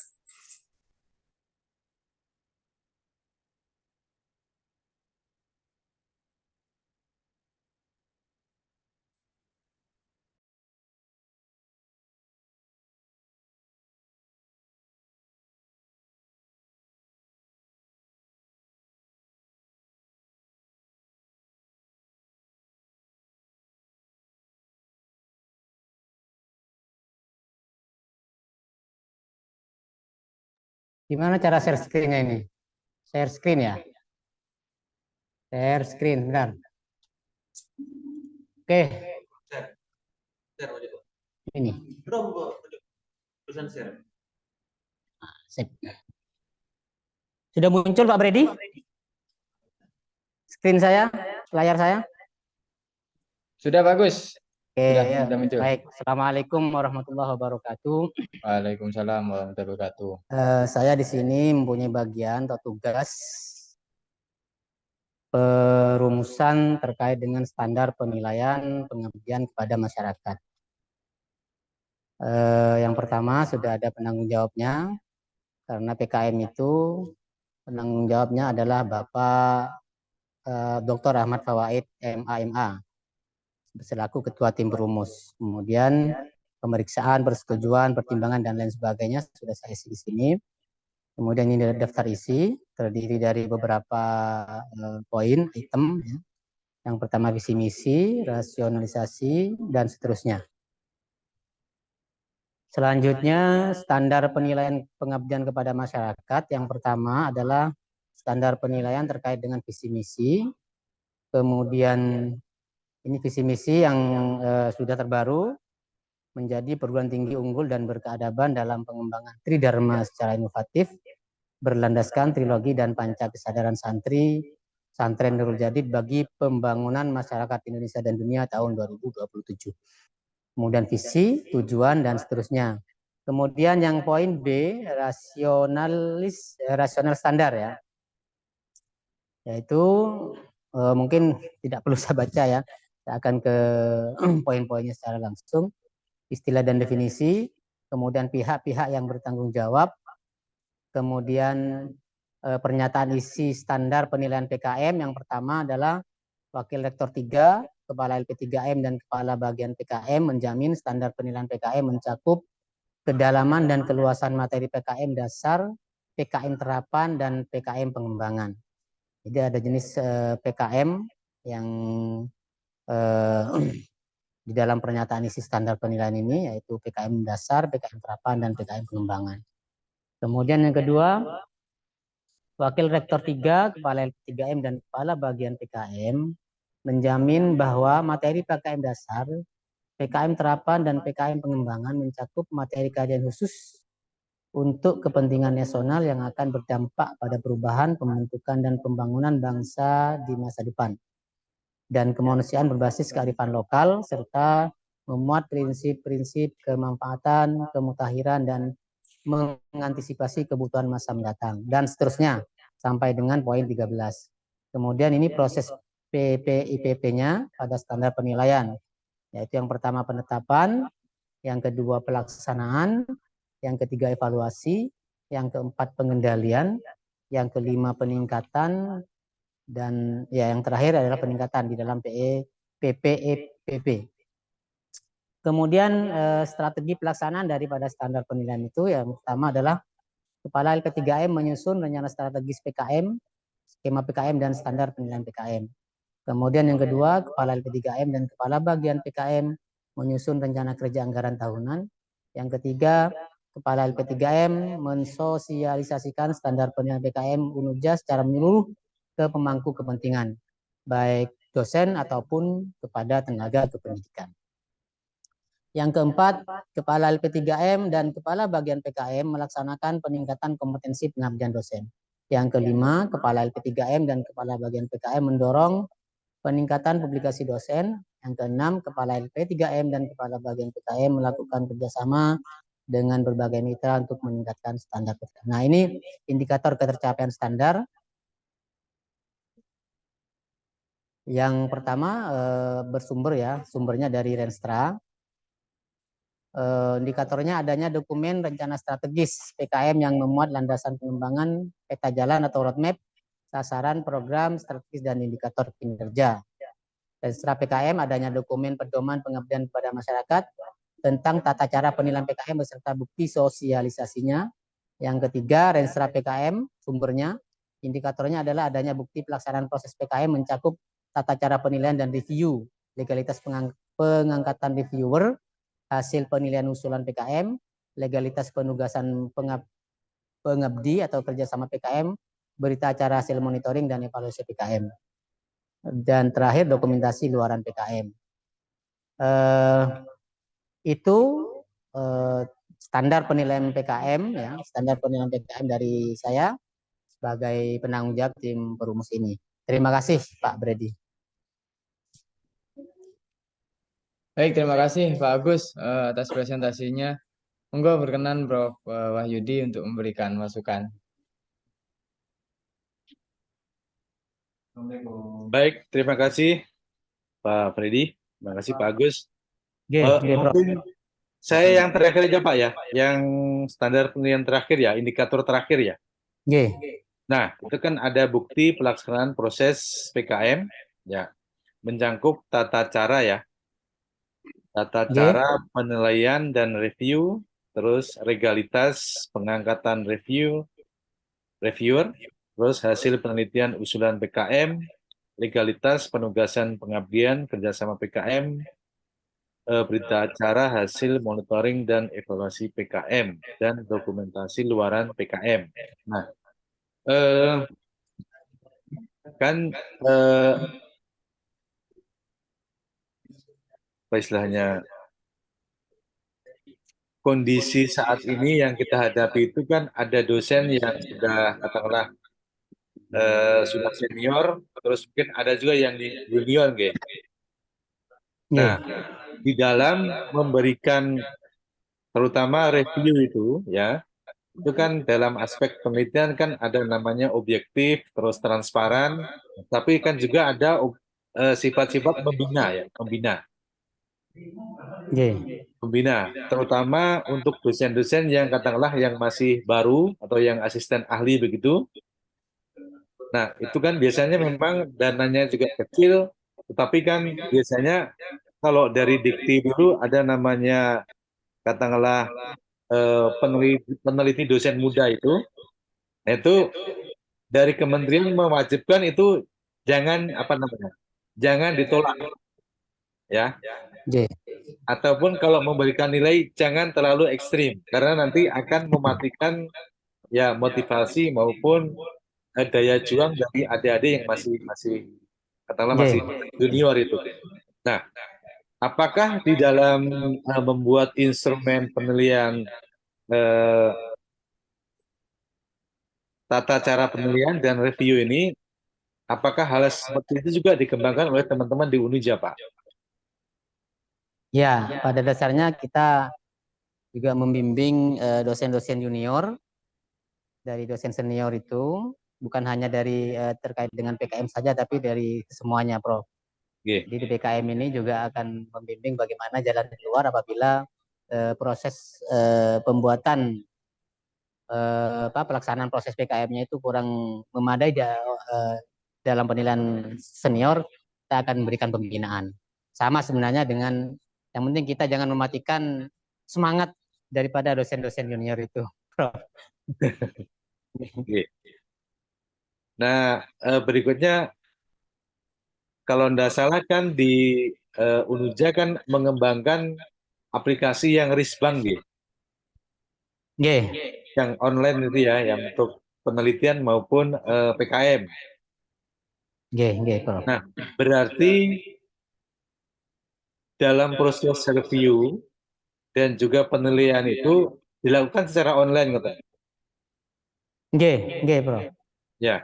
Dilakukan secara online sesuai dengan akun Risbang dosen masing-masing. Ya. Karena nanti kan dengan koordinasi dengan LP3M, ya kan, internal reviewnya ini, terus kebagian mereview dosen-dosen yang ini dengan melakukan penilaian online, sehingga penilaian itu dilakukan ya menganut aspek yang tadi objektif, transparan dan membina. Prof. Kira-kira ngerti lebih, Pak? Prof. Ya, saya pikir ya apa yang mau dikomentari lagi, Pak? Cukup, Kalau semuanya sudah jalan ya. Alhamdulillah sudah. Sudah jalan, Prof. Mungkin itu aja Pak Agus. Terima kasih banyak atas presentasinya. Terima kasih, Prof. Sami-sami, Pak. Terima kasih. Baik, alhamdulillah terima kasih Pak Agus atas presentasinya dan tanggapan dari Prof. Wahyudi. Baik, kita langsung step ke presenter berikutnya. Ini Bapak Abdul Basit beliau akan mempresentasikan mengenai standar dan formulir mutu proses penelitian. Nah, Bapak Basit ini Kaprodi S1 Ilmu Al-Quran dan Tafsir, Bros. Mau Bisa dilanjut ini dikatakan Pak Brady? tafsir Al-Quran. Kurang 3 menit Pak Brady. Ya, monggo bisa, nggak apa-apa. Singkat aja, Pak Basit, silakan. Oke, terima kasih. Bismillahirrahmanirrahim. Assalamualaikum warahmatullahi wabarakatuh. Assalamualaikum warahmatullahi wabarakatuh. Izinkan saya untuk share screen. Standar khusus, oke. Apakah sudah tampil Pak Brady? Sudah Pak, sudah. Oke, baik, Ya, terima Pak. kasih. Mengingat waktu yang sudah mepet, mungkin saya ambil penting-pentingnya saja yang saya anggap penting.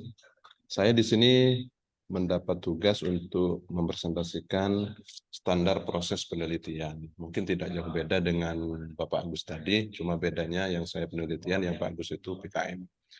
Itu sama di bagian awal ini ada mereka tim pengesah, terus ada visi misi sama, saya kira begitu. Cuma yang mungkin saya tekankan di sini, yang akan saya presentasikan di sini tentang dari proses PEPP, ya, pihak yang bertanggung jawab untuk mencapai standar proses penilaian. Nah, di sini ada beberapa tahap dan ada mereka yang bertanggung jawab, ada beberapa pihak, dan mungkin ini saya agak berbeda dengan dokumen yang sebelumnya, dan mungkin nanti saya minta masukannya baik dari Prof. Yahudi atau dari pihak LPPM Unuja seperti itu. Nah, dalam penetapan proses ini tentunya di sini ditetapkan oleh rektor. Terus dalam pelaksanaannya proses penelitian ini dilaksanakan oleh LP3M dan Kabid Penelitian. Terus ketua program tadi sini tidak terlibat. Yang awalnya di sini terlibat. Nah, di dokumen saya ini saya anggap ini ketua program studi itu tidak perlu terlibat. Nah, di sini ketua program studi itu, ketua prodi itu hanya sebagai pihak yang dikoordinat, yang mendapat koordinasi dari LP3M dan Kabid Penelitian seperti itu. Terus evaluasinya ini dari pihak LP3M, Kabid Penelitian, dan nanti di akhir aminnya itu kepala LPPM, Pak Furqan, seperti itu. Terus di pengendalian itu ada Warek 3, terus ada kepala LP3M, dan masih sama dengan kepala LPPM. Terus di peningkatan itu ada nanti pada prosesnya itu ada rektor, ada wakil rektor 3, kepala LP3M, kepala Kabid Penelitian, dan kepala LPPM. Nah, yang berbeda dengan dokumen sebelumnya di sini adalah keterlibatan ketua program studi dan rektor di peningkatan seperti itu. Kalau sebelumnya itu ketua program studi itu terlibat di pelaksanaan dan evaluasi, maka di dokumen ini saya kira ketua program studi itu tidak perlu terlibat di pelaksanaan dan evaluasi. Kenapa? Karena ketua program studi itu tidak jauh berbeda dengan dekan. Dalam hal ini adalah dekan dan ketua program studi itu hanya mendapat koordinasi dari pihak LP3M, Kabid Penelitian, dan kepala LPPM. Nah, penjelasan itu sudah tertuang di bagian 6 ini, proses PEPP pada standar proses penelitian. Ada penetapan standar, terus ada pelaksanaan standar, evaluasi standar. Ini sudah sesuai dengan kotak-kotak ini. Nah, dari awal sampai akhir itu sudah sesuai. Nah, Terus, nah kalau strategi pelaksanaannya tidak jauh berbeda dengan dokumen sebelumnya, dokumen 22 sampai dokumen 18 sampai 22. Tidak jauh berbeda. Jadi strateginya itu tidak jauh berbeda, masih dengan strategi yang sama. Terus selanjutnya indikator ketercapaian standar proses penelitian. Nah, ini saya rancang dari 23 sampai 27. Ada 8 indikator di sini. Ada 8 indikator. Pertama, dokumen strategi Renstra penelitian dan memuat landasan pengembangan peta jalan, roadmap, target program strategis dan indikator kinerja. Ini saya targetkan kuantitatifnya 100%, dalam artian 23 prodi se-Unuja itu diharapkan mulai tahun 2023 sampai 27 itu 100% mempunyai roadmap penelitian. 23 prodi se-Unuja.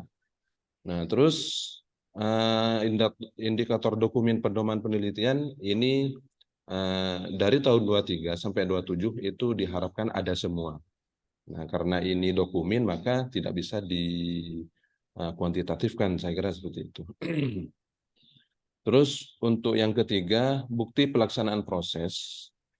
Pelaksanaan proses penelitian mencakup tata cara penelitian dan review legalitas. Ini sementara saya targetkan 23 itu 80%, 24 85%, 90%, 95% sampai 98%. Nah, saya tidak mentargetkan 100% karena ini ya kayaknya mustahil untuk 100%. Gitu. Terus yang indikator yang keempat, dokumen pelaporan penelitian oleh pengelola penelitian kepada pimpinan PT atau kepada mitra pemberi dana itu sama targetnya 80 sampai cuma ini sampai 100 itu. Terus indikator bukti keberadaan kelompok riset. Nah, ini masing-masing rumpun ilmu itu diharapkan mempunyai LBE itu kelompok riset sesuai dengan visi keilmuan dari masing-masing bidang keilmuan seperti pendidikan, keislaman, kesehatan, teknik. Nah, itu diharapkan sekalipun tidak mungkin sulit untuk tercapai 100%, maka di sini saya targetkan tangga-tangganya yang 23 70%, terus 24 75%, 25 80, 26 85%, dan 27 90%. Nah, ini tidak saya targetkan 100% mengingat kelompok riset itu mungkin tidak gampang tercapai. Mungkin butuh beberapa usaha dan proses yang harus diusahakan seperti itu. Terus yang keenam, skor kepuasan dosen terhadap pelaksanaan proses penelitian. Ini skornya ditargetkan 23 80%, 24 85%, tahun 25 90%, tahun 26 93%, tahun 2027 96%. Itu skor kepuasan. Karena tidak mungkin semua dosen puas 100%. Gitu. Terus indikator skor kepuasan mitra penelitian terhadap pelaksanaan proses penelitian ini ditargetkan tahun 23, tahun ini itu 80% puas. 85 tahun 24 85% puas, tahun 25 90% puas, tahun 26 93% puas, dan tahun 2027 96% mitra itu puas. Terus terakhir, indikator skor kepuasan dosen dan mahasiswa terhadap sistem informasi manajemen SIM penelitian oleh Unuja. Itu ditargetkan tahun 23 80%, terus 85% di tahun 2024, 90% di tahun 2025, 93% di tahun 2026, dan 96% di tahun 2027 seperti itu.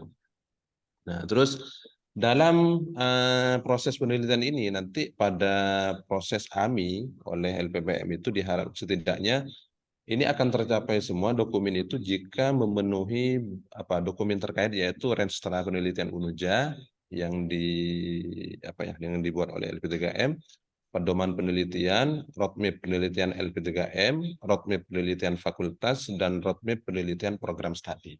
Nah, jika 5 dokumen ini sudah lengkap, insya Allah ketersediaan dokumen itu sudah bisa dikatakan tercapai seperti itu. Nah, terus terakhir referensinya ini, referensi terakhir ada berapa banyak ini, nah, sesuai dengan dan sama seperti dokumen sebelumnya. Nah, saya kira itu, terima kasih, mohon saran dan masukannya. Saya kembalikan kepada Bapak Brady. Sekian.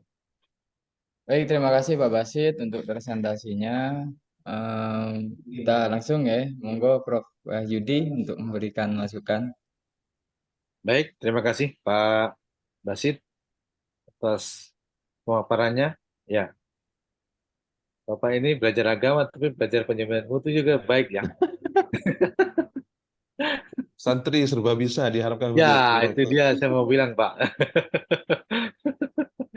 Apa yang kurang dari santri itu enggak bisa ya. Semua bisa. Ya, baik Pak, terima kasih. Jadi kalau lihat dari pemaparan Bapak ya memang saya sih sekilas setuju ya bahwa ketua program studi itu tidak terlibat dalam tadi ya salah satu penanggung jawab dari apa namanya proses penelitian ya. Ya, Penelitian. ya, Prof. Ya. Nah, mungkin yang tadi di indikator itu Pak, di indikator ya, Oke.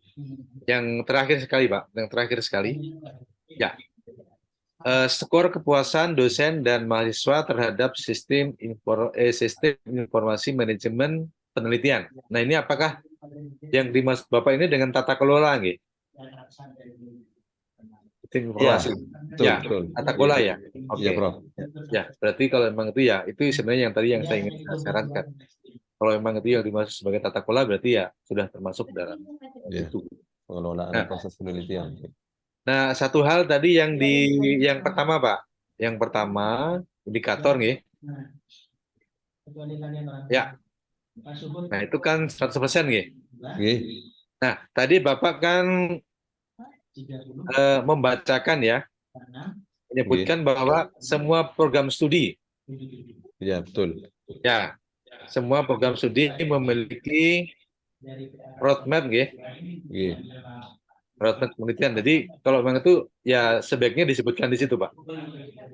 Karena Bapak kan menggunakan Oh, baik. indikator 100% kan 23 program studi ya. Betul. Nah, yang tadi itu. Tiga itu. Baik. Baik. Satu lagi kan di dalam rencana penelitian itu kan biasanya ada roadmap ya, yang biasanya tiap 5 tahun dan ada namanya rencana induk penelitian yang Oh, biasanya ya. ya. Nah, itu apakah di Unija juga sudah mengembangkan RIP, Pak, rencana induk penelitian? Sudah, Prof. Ya. Berarti mungkin itu bisa dimasukkan di bawah tadi, Pak, yang Oh, di ya, Oh, ya. Ya. Baik. Karena itu kan rencana besarnya kan, Ge? Rencana besarnya baru dipecah dalam dalam roadmap. RIP Nuja. Baik. Ya, saya pikir cukup lengkap, Pak, komprehensif. Baik, terima Oke. kasih, Prof. Nanti sampai jalan kalau memang ini kita bukan masukkan lagi, Ge. Oke, matur suwun, Pak Basit. Terima Sehat-sehat kasih, selalu, Ge. Prof. Oke, sami-sami, Pak. Monggo, Pak Freddy. Baik, terima kasih Prof. Yudi, terima kasih Pak Basit. Alhamdulillah kita bisa melewati 4 presentasi Prof untuk hari ini. Terima kasih kepada para presenter dan tim rumus. Mungkin saya perlu ingatkan lagi untuk mengisi daftar hadir ya bagi Anda yang belum mengisi daftar hadir. Dan selanjutnya Bapak Ibu tim rumus yang sudah melakukan presentasi dan yang belum bisa mengupdate dokumennya itu di drive ya, di drive yang linknya sudah kami share melalui e-learning. Nah, karena sebagian dari Bapak Ibu tim Promove ini mendownload dulu kemudian dikerjakan di komputer gitu. Jadi kalau sudah selesai nanti bisa diupload ulang gitu atau dikomunikasikan kepada kami di LPPM untuk kami bantu untuk upload. Ngaten, nggih. Kemudian Prof, sebelum ditutup mungkin saya ada satu pertanyaan boleh Prof ya? Oke, Pak, monggo. Oke, pada tadi contohnya pada saya amati dari masing-masing standar di kami kan ada GKM, GJM, kemudian GKM, GJM ini memiliki tugas untuk memastikan penjaminan mutu Tridharma di UPPS dan di Prodi. Pertanyaan saya gini, apakah pada masing-masing standar Tridharma, pengajaran, penelitian, dan pengabdian, eh, GKM dan GJM itu muncul pada tabel penanggung jawab ya, yang di sana ada pada proses evaluasi paling tidak karena saya amati beberapa memang belum ada Prof di beberapa standar tuh belum muncul kecuali kalau standar tambahan mungkin tidak ya kalau terutama yang di standar Tridharma itu Prof. Apakah GKM dan GJM ini harus atau perlu dimasukkan pada proses evaluasi itu? Demikian, Prof. Baik, Pak Freddy. Ya, kalau di kami sih lebih banyaknya ke akademik, Pak, nggih. Akademik dan pembelajaran. Akademik pembelajaran. Nah, kalaupun penelitian tuh biasanya hanya dalam recording ataupun publikasi aja, Pak. Oh, Ya, jadi dia lebih banyak kalau di kami ya, Pak ya. Kalau di kami saya sendiri yang saya kembangkan itu lebih banyak kepada pembelajaran dan itu evaluasi kegiatan pembelajaran. oke. Oke, Baik. termasuk Baik. instrumen kayak RPS, terus apa namanya penilaian dan sebagainya. Tapi kalau untuk yang PKM, terus penelitian itu kami belum melaksanakan, Pak. Termasuk non akademik ya, Oh, baik. Sarpras, terus Tendik itu kami belum memulai, Pak. Karena juga Oh, hal itu kan melibatkan apa ya berbagai apa istilahnya unit kerja dan juga baik. instrumennya kan juga kita perlu rancang lagi ya. Jadi Iya, terus terang kami belum kami lakukan. baik. Ya, Iya. oke. Baik, Prof. Terima kasih atas jawabannya. Baik, mungkin itu nggih, untuk pertemuan kita hari ini. Ini hari terakhir untuk kita sesi daring. Kemudian Bapak Ibu sebelum ditutup mohon berkenan untuk menyalakan kameranya. Kita akan foto.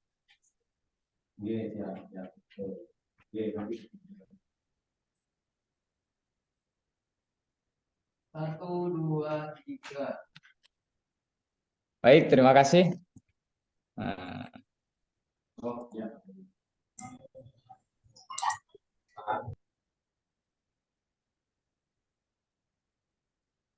terima kasih sudah kami ambil gambarnya, kami screenshot. Baik, Bapak narasumber Prof. Wahyudi Sayutipono dan Bapak Ibu tim Perumus, demikian ada rangkaian sesi daring dari workshop pemutahiran dan penyusunan standar penjaminan mutu Universitas Nurul Jadid dan terima kasih atas partisipasinya yang luar biasa.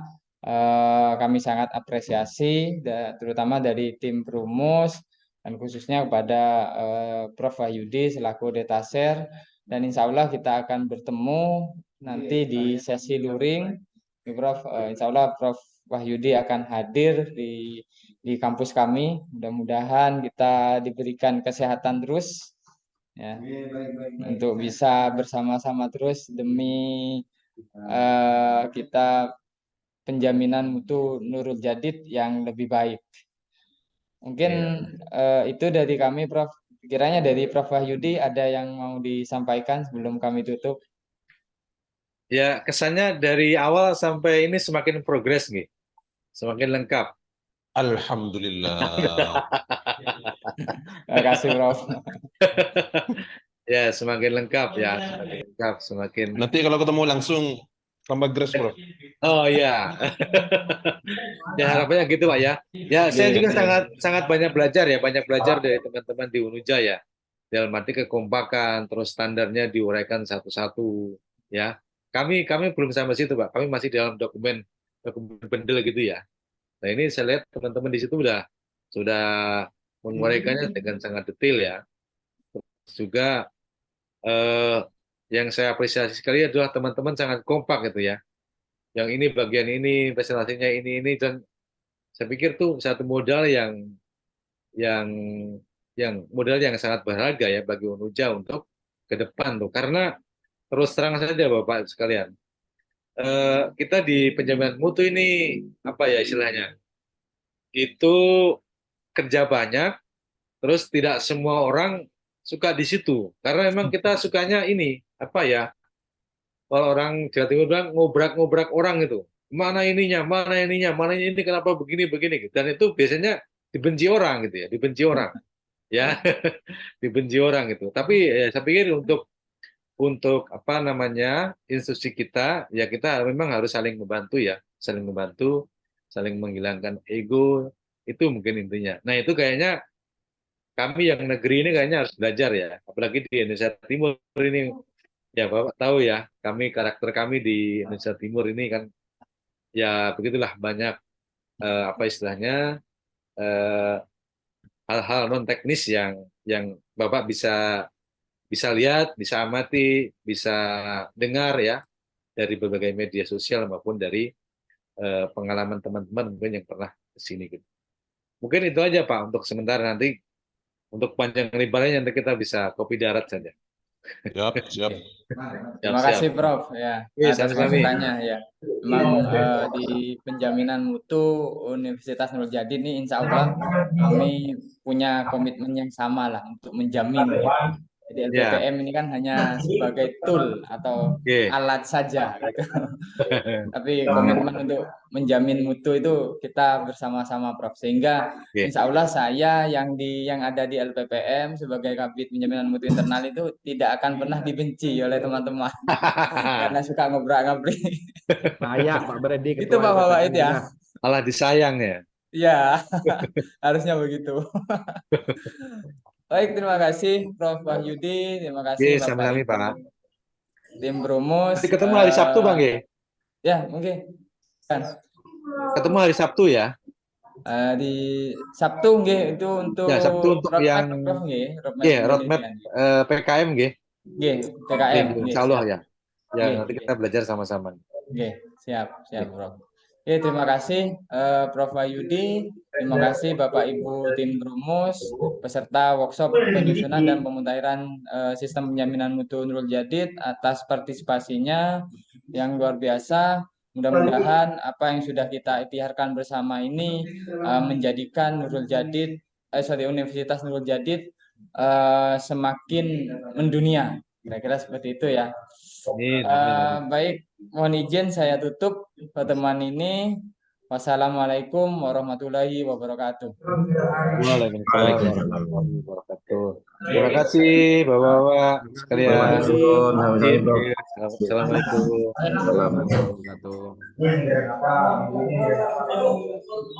Bajunya Pak Suher sama dengan Pak Wahyudi.